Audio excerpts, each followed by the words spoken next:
शारदा जी। जी नमस्कार, मैं शारदा गुप्ता। जैसा कि मुख्य विषय हम सभी ने सुना था कि कोरिया जिले का विभाजन हो गया है और यहाँ पर जो विकास की गति है वो धीमे पड़ गई है। निश्चित रूप से औद्योगिक क्षेत्र होना चाहिए जो कोरिया जिले में नहीं है। हमारे पास कोयला है, हमारे पास लैंड है, हमारे पास मैन पावर भी है, लेकिन हमारे पास कोई ऐसी इंडस्ट्री नहीं है जो हमारे इस रॉ मटेरियल का उपयोग कर इस क्षेत्र के युवाओं को रोजगार पैदा कर सके। निश्चित रूप से इस विफलता के लिए जनप्रतिनिधियों को ही इसका जिम्मेदार ठहराया जाना चाहिए और समय रहते युवाओं के इस विषय को ध्यान में रखना चाहिए। निश्चित रूप से यहाँ जनप्रतिनिधि मौजूद हैं, सभी दलों के लोग मौजूद हैं और इस विषय पर जल्द ही कोई ना कोई निराकरण। एक विषय और रखना चाहूंगा कि कोरिया जिले का जब विभाजन हुआ उसके पहले मेडिकल कॉलेज कोरिया जिले के नाम से स्वीकृत हुआ था, किंतु आज हम देखते हैं कि वह मेडिकल कॉलेज मनेंद्रगढ़ जिले की में सैंक्शन हो चुका है, वहां पर स्वीकृत हो चुका है। निश्चित रूप से हमारे जिले के युवाओं के लिए एक मेडिकल कॉलेज होना एक इंडस्ट्री के बराबर लाभ देता है, शहर का रोजगार पैदा करता है, नई बसाहट पैदा करता है। अगर ये चीज हमारे बैकुंठपुर में होती तो आज हमारे लिए संभावनाओं के द्वार खुलते। नरेश जी, कल, आज और कल को लेकर जी, आप चूंकि आईसेक्ट से भी हैं और कंप्यूटर, यहाँ पर कंप्यूटर को आपने बताया कि कंप्यूटर वास्तव में है क्या, तो इन चीजों को लेकर के बताइए कि आगे क्या होना चाहिए और ये जो आज जो टेक्नोलॉजी का समय है इसको कैसे लोग ज्यादा से ज्यादा इससे लाभान्वित हों। आज के इस कार्यक्रम में साधना न्यूज़ चैनल के सभी टीम को मैं हार्दिक धन्यवाद देता हूं कि मुझे अवसर दिया मंच पर आने का और अपनी बातों को रखने का। एक लंबा अरसा कंप्यूटर शिक्षा को लेकर गुजरा है कोरिया जिले में और इस लंबे अवसर में लगभग 30-32 साल हो गए मुझे काम करते हुए। तब मैंने देखा था कि कंप्यूटर के लोग नाम सुनते थे लेकिन देखे नहीं थे, देखे भी थे तो दूर से देखते थे कि वो कंप्यूटर चल रहा है, चला रहा है। ऐसी स्थिति थी लगभग 30 साल पहले की। और जहाँ तक मेरी जानकारी है कि किसी भी भाग में कंप्यूटर था नहीं, सिर्फ ACCL को छोड़कर। हम लोग पढ़कर जब आए तो ACCL में ही जाकर अपना देखते थे कि क्या वहाँ पर काम कैसे हो रहा।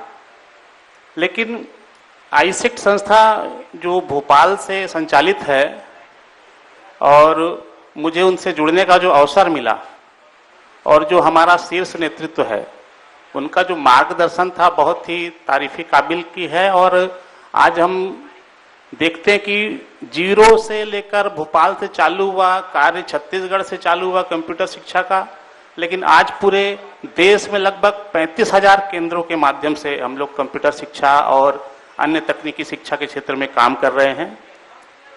कोरिया जिले में इस विषय को लेकर अगर चर्चा करें तो लगभग इस 30 वर्षों के अंतराल में 10,000 से लगभग ज़्यादा विद्यार्थी को हमने प्रशिक्षण देकर आगे बढ़ाया है। और बहुत सारे बच्चे ऐसे हैं जो शासकीय, अशासकीय, निजी क्षेत्रों में काम कर रहे हैं और बहुत सारे विद्यार्थी ऐसे भी हैं जो शहर से बाहर देश के अन्य प्रदेशों में भी काम कर रहे हैं।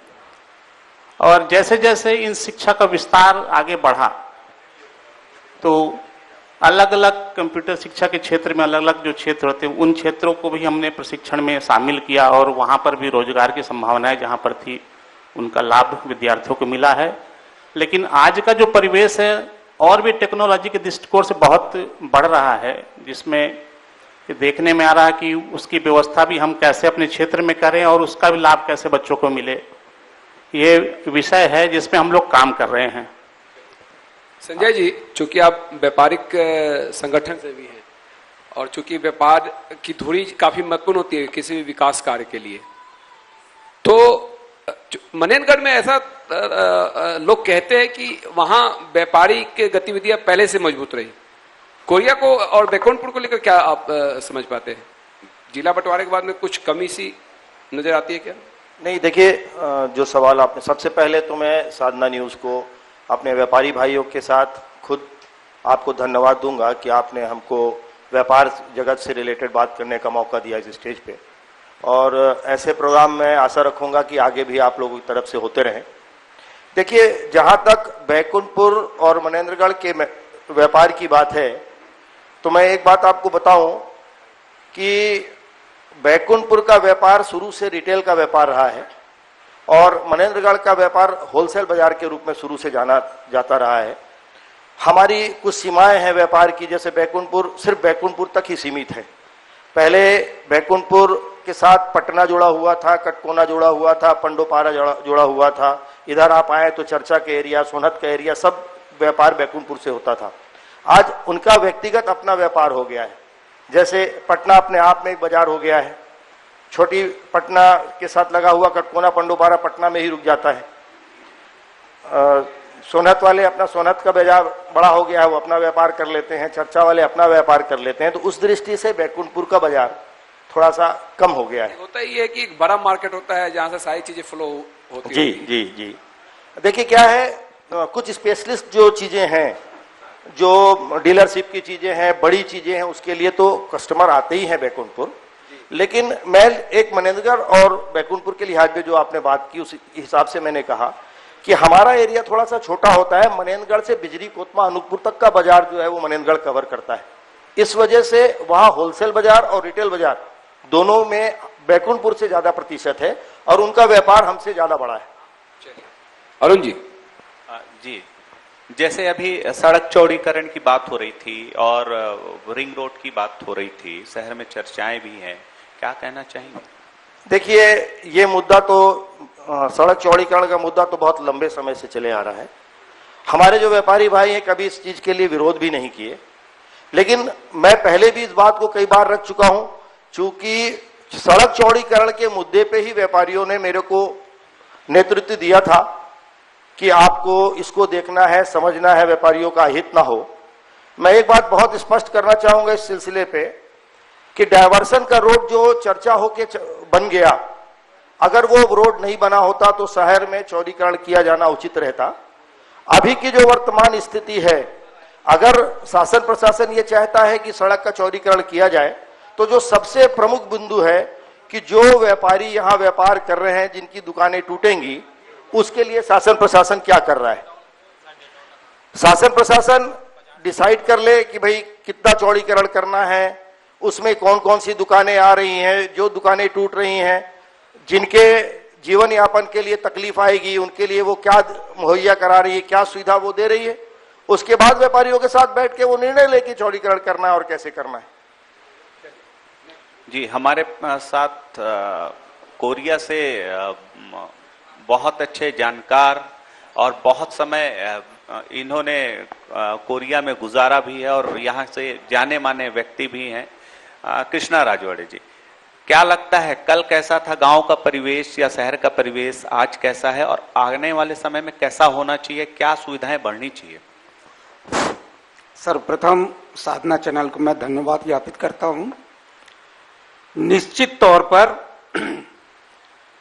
पूरी बातों को, पूरे आपके कार्यक्रम को मैंने देखा, सभी बातों को सुना। अब 50 साल पहले क्या पोजीशन थी बैकुंठपुर की, उसकी यदि कल्पना कर ले तब लोगों का एहसास होगा कि आज क्या तरक्की हुई है। धूल भरी सड़कें थी, एक भी पक्के बिल्डिंग नहीं थे, ये स्वरूप था, एकदम गांव का वातावरण रहा है। अभी चूंकि कंप्यूटर की बात आई तो मैं ये घटना इसलिए बताना चाह रहा हूं। मैं कॉलेज में पढ़ता था 71-72 में, बीएससी कर रहा था। इंदिरा जी वहां पहुंची थी, पधारी थी, और उनने एक गांव में टीवी प्रस्तुत दिया जहां से संचालित होता, बहुत बड़ा क्या कहना चाहिए वो ये लगा के उस गांव में। उसके पहले हम लोग रेडियो में ही न्यूज सुना थे, टीवी नहीं जानते थे। तो हम लोगों ने 10-12 किलोमीटर साइकिल से 7 बजे शाम को चालू करता था मास्टर, वो टीवी हम लोग कॉलेज के बच्चे देखने गए थे कि टीवी होता कैसा है। आज यहां जो सबसे इंटीरियर हमारा रामगढ़ क्षेत्र है, वहां भी कंप्यूटर और इलेक्ट्रॉनिक सामान बिक्री हो रहे हैं बाजारों में। तो ये डेवलपमेंट, अभी जनप्रतिनिधियों की भी बात मैं सुन रहा था, एक दूसरे को लांछन लगाने की आवश्यकता नहीं है। कोई भी पार्टी की सरकार हो, आम जनता के हित में काम करना चाहती है। उस समय हम सबको साथ दे के उन योजनाओं का बेनिफिट कैसे लें अपने क्षेत्र में, यह जनप्रतिनिधि का दायित्व तो होना चाहिए। मैं किसान वर्ग से हूं। अभी नरवा घुरवा बाड़ी की बात चल रही थी, मेरे को सुन के कभी तकलीफ होता है कि सुनने में ऐसा लगता है कि ये बहुत गंवैयापन है, नरवा घुरवा बाड़ी, लेकिन इसी में पूरी दुनिया है। इसका कंसेप्ट लोगों को क्लियर नहीं है। जो भूपेश बघेल जी ने जो ये चलाया है, यदि इसका कंसेप्ट लोगों को क्लियर हो जाए, अभी बोल रहे थे हमारे पूर्व कि गोबर 2 रुपए में खरीदते हैं और 10 रुपए में बेचते हैं। 10 रुपए में उसका कीमत किन कंडीशनों पे किया जाता है, ये इसको देखने का कोशिश किसी ने नहीं किया होगा। वो केचुआ खाद के रूप में जब केचुआ खाद बन जाता है, तब उसका 10 रुपए में जाके, मैं फील्ड पे गया हूं, लोगों के साथ चर्चा किया हूं, समूह के लोगों से भी चर्चा किया हूं, कितने दिन में बनता है, तो लगभग 1.5-2 महीने में वो जो है कन्वर्ट हो जाता है। और उसके बाद उस खाद का यदि आप उपयोग करोगे तो ये जो फर्टिलाइजर की जो हमारी जो जमीन खराब हो रही है, ये सुधर जाएगी। तो वो कंसेप्ट लोगों को अभी पूरा क्लियर नहीं हो पाया है। और यहां जो तरक्की हुई है उस दिशा पे थोड़ा और मैं कहना चाहूंगा, जो किसान हैं उनके खेतों में किस विधि से पानी पहुंचे, ये सोच सरकार की होनी चाहिए, जनप्रतिनिधियों की होनी चाहिए। अभी भी बहुत सा, मैं दूसरे इलाके में जाके घूमता हूं, दूसरे प्रदेशों में जाके घूमता हूं, देखता हूं, वहां हरा भरा रहता है, लेकिन हमारे यहां बंजर जैसा लगता है। तो जो बंजर जमीन है उनमें हम और कैसे मतलब उपजाऊ बना सके, वहां तक पानी कैसे पहुंचाए, किस विधा से पहुंचाए, ये सोच यहाँ के जनप्रतिनिधियों का और यहाँ के रहवासियों का भी होना चाहिए। जबकि सिंचाई की जितनी भी अच्छी स्कीम है वो कोरिया से ही निकली, जिसका जिक्र जर्मनी तक हुआ। जी जी। और मुझे लगता है कि जो आप कह रहे हैं शायद वही क्षेत्र छूता है शैलेंद्र जी, मुझे लगता है कि नहीं, ऐसा नहीं है। सिंचाई जैसे स्टॉप डैम है तो उनका एक सीमित जगह रहता है सिंचाई करने का, 10 एकड़ 15 एकड़ 20 एकड़, लेकिन और भी जैसे खेत हैं, या मैं जो स्पष्ट कहना चाह रहा हूं, आज जो सरकार जैसे डबरी बना रही है या तालाब बना रहे हैं, और उस पर थोड़ा सा ये कोशिश की जा रही है कि जो आदिवासी वर्ग के हैं या गरीब तबके के हैं उन्हीं को दिया जाए। लेकिन मैं बताना इसलिए चाह रहा हूं कि उनके पास एक सीमित जमीन रहती है। तो मेरा कहना यह है कि ऐसे लोगों को भी ये साधन उपलब्ध किया जाए जिनके पास ज्यादा जमीन है।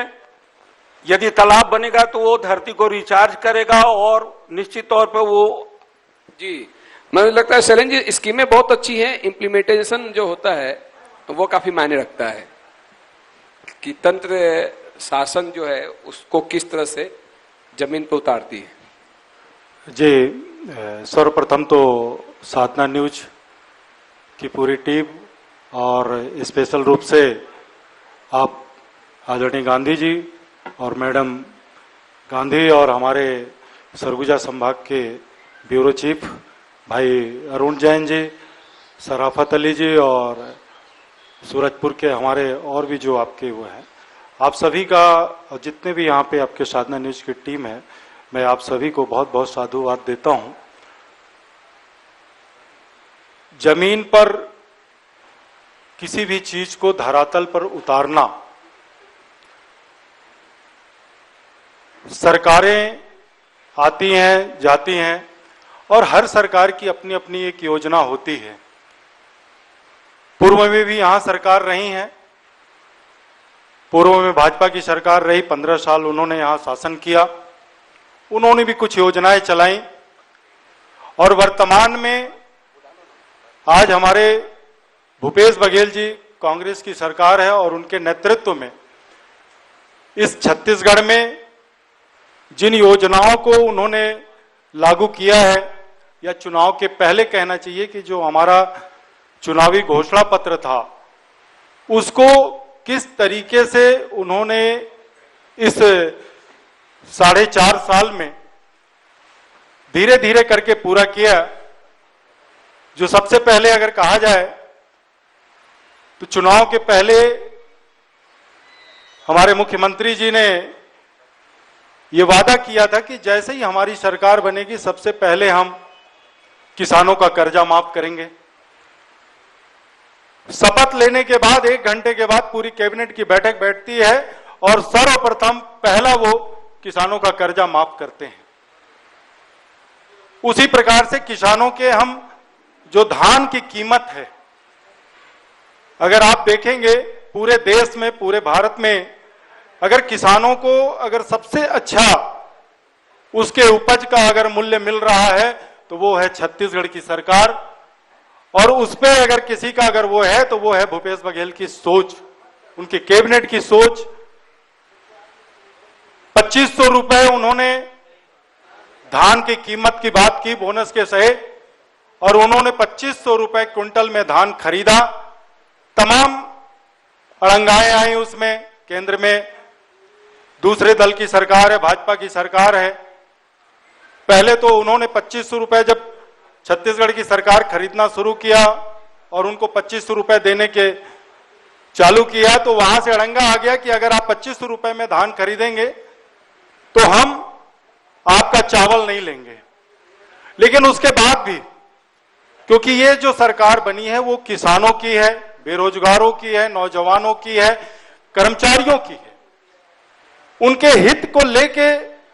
और सबसे बड़ी खुशी की बात यह है कि हमको ऐसा मुख्यमंत्री मिला है कि जो एक किसान वर्ग से आते हैं, जो हर किसान के वो दर्द को समझते हैं, तो वो उस चीज को बहुत अच्छे से समझते हैं। और आज आप देख लीजिए, एक बात आई थी कि बेरोजगार युवा, जो युवा है, हमारा जो युवा वर्ग है वो किसानी लाइन से दूर भागता है। निश्चित तौर से पहले किसान जो हमारा युवा वर्ग था, पढ़ लिख लेता था तो हमेशा सबके सपने होते थे कि वो एक नौकरी करे, वो किसानी लाइन में नहीं जाना चाहता था। लेकिन आज की स्थिति, जो परिस्थिति है, वो बदल चुकी है। अब क्योंकि किसान इतना खुशहाल हो रहा है और उसके उपज का दाम जो है वो छत्तीसगढ़ में सबसे ज्यादा मिल रहा है, तो अब हमारा नौजवान भी जो है वो किसान की लाइन में जा रहा है। एग्रीकल्चर में पढ़ाई करने के लिए वो जा रहा है और वहां से सीख रहा है, और सीखने के बाद वो किसानी लाइन में जा रहा है। आप देखिए, पहले उपज जो होते थे, जो हमारे वनोपज की जो कीमत मिलती थी, पूर्ववर्ती की सरकारों ने क्या दिया। और आज अभी बात हो रही थी तेंदुपत्ता की कि 3 दिन और 7 दिन, तो ये गलत बातें रखना अच्छी चीज नहीं है। तेंदुपत्ता की खरीदी मेरे हिसाब से हमेशा 10 दिन 12 दिन, जैसा मौसम का हाल रहता है उस हिसाब से उसके समय में उतार चढ़ाव करते हैं। और ये आपको ये भी बता दूं कि हमारे कोरिया जिले का रामगढ़ क्षेत्र है, जहां से हमारे बड़े भैया सोनहत ब्लॉक से बिलोंग करते हैं। उस क्षेत्र का जो तेंदुपत्ता है वो सबसे उच्च क्वालिटी का तेंदुपत्ता है। पूरे छत्तीसगढ़ में सबसे उच्च क्वालिटी का तेंदुपत्ता है, और उसका जो कीमत है वो बहुत ज्यादा उसकी कीमत है। पहले की सरकार में 1000 रुपए मानक बोरा तेंदुपत्ता के भुगतान हुआ करते थे, और आज जब से भूपेश बघेल जी की सरकार बनी है तब से 4000 रुपए मानक बोरा उसका रेट बढ़ा दिया गया। तो ऐसे बहुत से वनोपज चीजें हैं जिसकी कीमतें बढ़ गई। आप महुआ जो है हमारे ग्रामीण क्षेत्र का एक जीविकोपार्जन है। आज महुआ की धमक जो है, छत्तीसगढ़ क्या, ये हिंदुस्तान क्या, आज विदेशों में भी इसकी पूछ परख होने लग गई, और बहुत ही ऊंचे दामों पे जाके इस महुआ की रेट जो है वो मिल रहा है हमारे किसानों को। आज उसकी नई नई तकनीक, विदेश से आ रहे हैं लोग, यहाँ समझा रहे हैं कि हमको अच्छे तरीके के आप महुआ, तो आज आप देखेंगे कि हमारा जो किसान, जो ग्रामीण वर्ग है, वो अब महुआ के पेड़ के नीचे नेट, जाली या पुरानी साड़ियाँ, मच्छरदानियाँ बांध के वो किनारे पूरा लगा देते हैं कि जिससे जो महुआ है वो उस पे गिरे। नीचे गिरने से क्या होता है कि वो फट भी जाते हैं और मिट्टी, कचड़े, तो उसकी कीमत कम हो जाती है। लेकिन आज उसका व्यापार विदेशों तक जा रहा है। तो बहुत सी चीजें ऐसी हैं, कॉन्सेप्ट बहुत अच्छा है। सबसे ज्यादा इस डिबेट में ये चला नरवा गुरवा घुरवा बाड़ी को लेके। देखिए, सोच किसी भी चीज की बहुत अच्छी है, सोच बहुत अच्छा है। नरवा का उद्देश्य क्या था कि जो छोटे छोटे नदी नाले हैं उसको हम संरक्षित करें, उसको हम बांध के पानी को इकट्ठा करें, उससे किसान उसको अपने सिंचाई के उपयोग में ले। उसी प्रकार से गुरवा है, बाड़ी है। बाड़ी की बात हो रही थी। बाड़ी का कॉन्सेप्ट यह है, जो मुझे समझ में आता है, गाय जो है पूरे खुले छोड़ दिए जाते हैं, क्योंकि यहाँ बहुत जगह एक फसली सिर्फ धान की उपज ज्यादा होती है, दो फसली उसके किसान उपयोग नहीं कर पाते। जहां सिंचाई के साधन है वहां पे गेहूं के बुआई करते हैं, नहीं तो अधिकांश।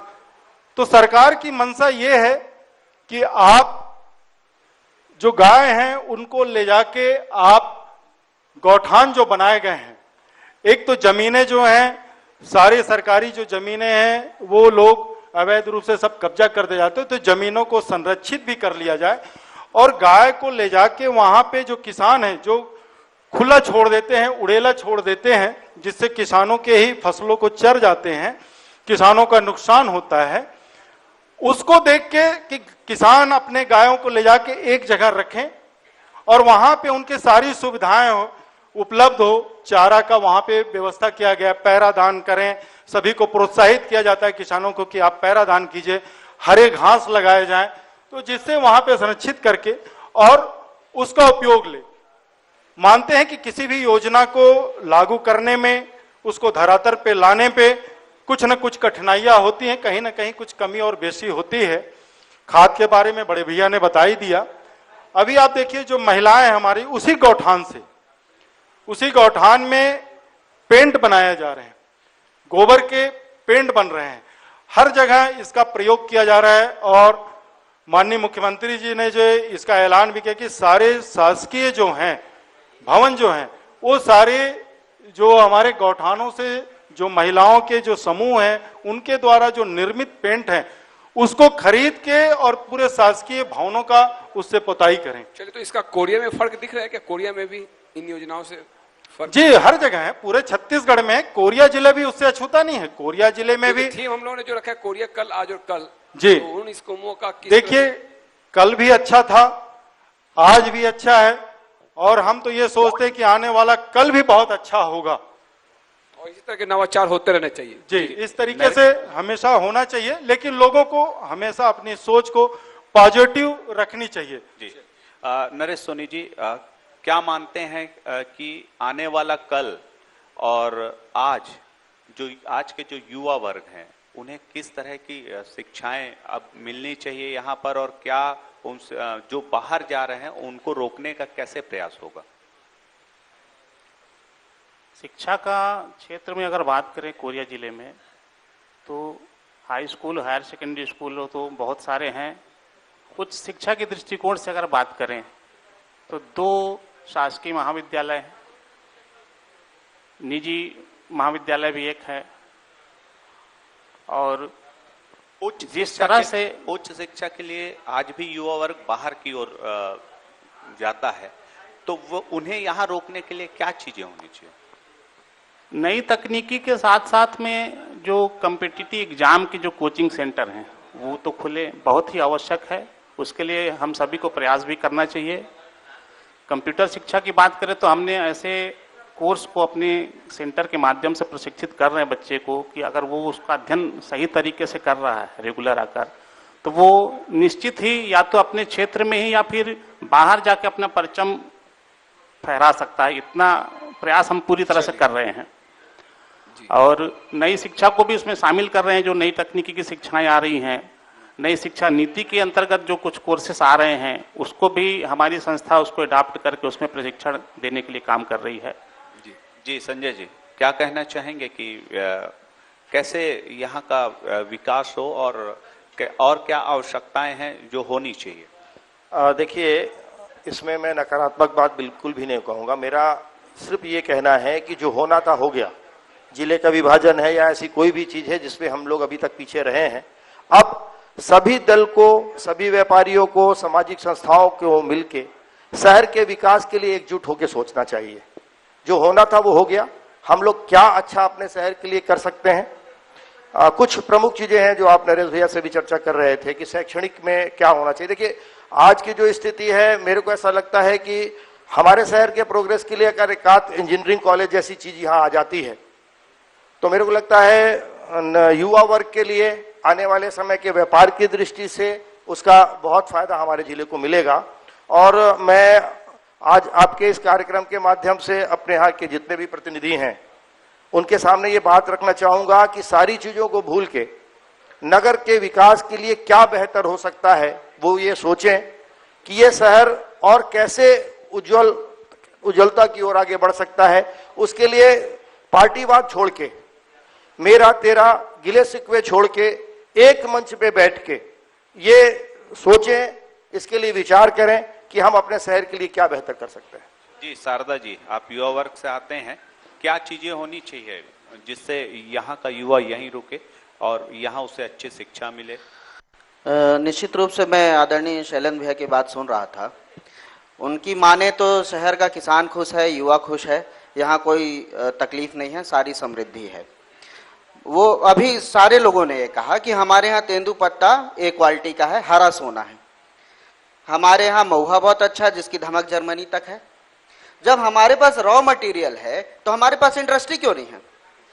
क्यों हम अपने तेंदुपत्ता का प्रोसेसिंग के लिए, अपने महुए के प्रोसेसिंग के लिए, अपने आंवले के प्रोसेसिंग के लिए बाहरी क्षेत्रों पर निर्भर है? जनप्रतिनिधि अभी उनका शासन है।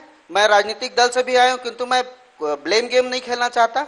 अगर आप शासन में हैं तो इस क्षेत्र में प्रयास करें, अगर हमारे लोग शासन में हैं तो इस क्षेत्र में प्रयास करें।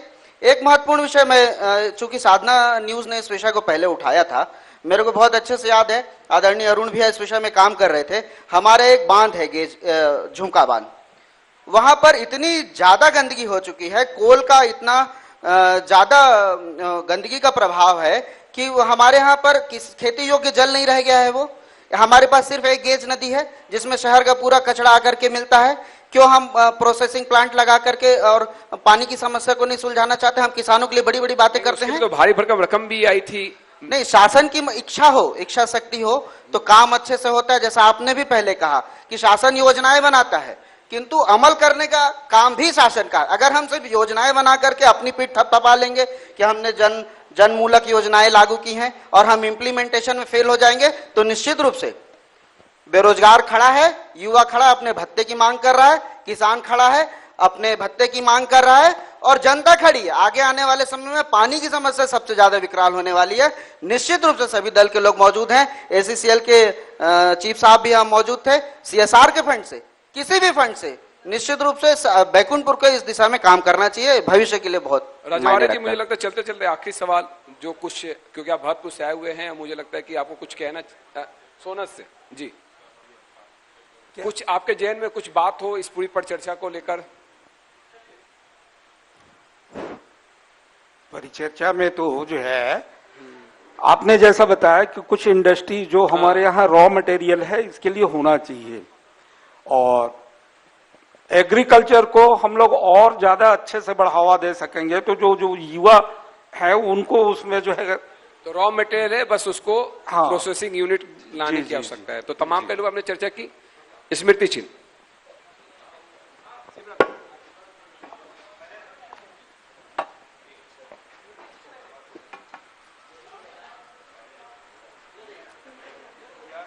और हमारे बीच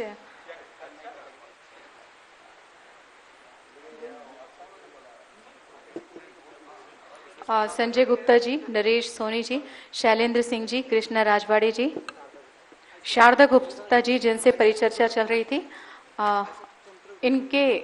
उनको मोमेंटो से सम्मानित करने के लिए बुलाना चाहूंगी। Gandhi sir and Arun sir.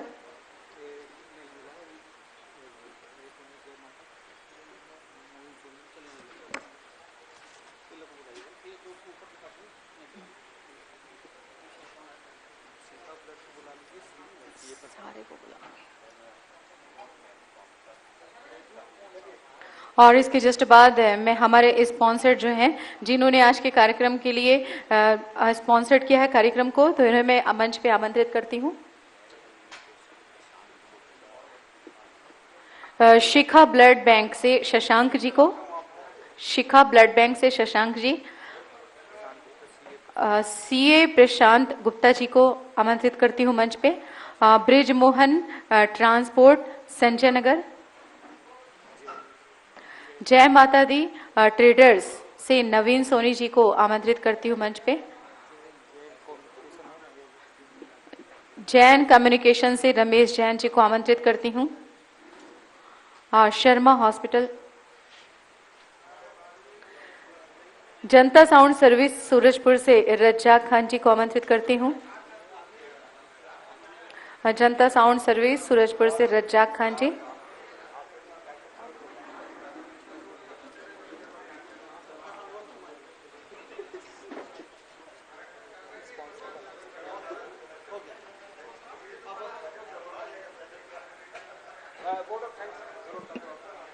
Vote of thanks के लिए अरुण जैन जी। साधना न्यूज के इस कॉन्क्लेव में कोरिया कल आज और कल में आप लोगों ने जो भी सहयोग दिया और अपना बहुमूल्य समय हमें दिया इस कॉन्क्लेव के लिए